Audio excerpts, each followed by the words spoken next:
Right now, every cell in your body is running a tiny electric pump, and it's burning through almost a third of your resting energy to do it.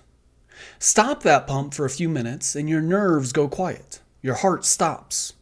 So what is it pumping, and why does it cost so much? Let's get inside the membrane. Normally, molecules drift from where they're crowded to where they're not, high concentration to low. That's diffusion, and it's free. It's like a ball rolling downhill. But cells constantly need to do the opposite, move things against the gradient, from low concentration to high. That's uphill. And moving uphill always costs energy. We call it active transport. And the energy usually comes from one molecule, ATP. The star of the show is a protein sitting in the membrane of every animal cell, the sodium-potassium pump, or Na+, K+, ATPase. Here's what it does in one cycle. It grabs 3 sodium ions from inside the cell and pushes them out. Then it pulls 2 potassium ions from outside and brings them in. Both moves are uphill, so it spends exactly 1 ATP to power the whole thing. 3 out, 2 in, 1 ATP. Keep that number in your head. How does one protein do that? It changes shape. The pump has 2 poses. In the first, call it E1, it opens to the inside and binds 3 sodiums. Then ATP hands it a phosphate group. That phosphate makes the protein snap into its second pose, E2, which opens to the outside and, crucially, no longer likes sodium, so it lets those 3 go. Now it binds 2 potassiums, drops the phosphate, and flips back to E1, releasing the potassium inside. Bind, phosphorylate, flip, reset. That's conformational change as the engine.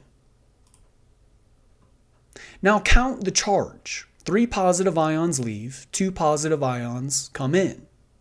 That's a net of 1 positive charge pushed out of every cell every single cycle. Do that millions of times and inside the cell becomes slightly negative compared to the outside. We say the pump is electrogenic. It literally builds voltage. This is a big part of why your cells rest at around minus 70 millivolts. Here's where it gets clever. All that sodium the pump shoved outside, it's stored energy like water held behind a dam. And other proteins spend it. In your gut and kidneys, a transporter called SGLT lets sodium rush back downhill into the cell. But it only opens the door if a glucose molecule comes along for the ride. So the sodium's downhill flow drags glucose uphill into the cell. Glucose never touches ATP directly. We call this secondary active transport. The pump pays the bill up front and everyone else spends the change. And this is the payoff, because the pump keeps sodium high outside and potassium high inside. Every cell is charged like a tiny battery.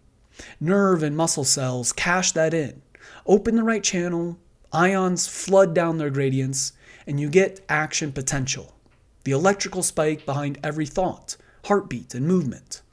That's why the pump earns its huge energy bill. It's the foundation the entire nervous system is built on. So, 3 sodium out, 2 sodium in, 1 ATP.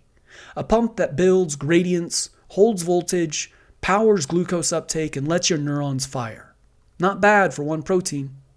If this made the membrane make sense, hit subscribe. Next time we'll watch an action potential fire in slow motion. Thanks for watching.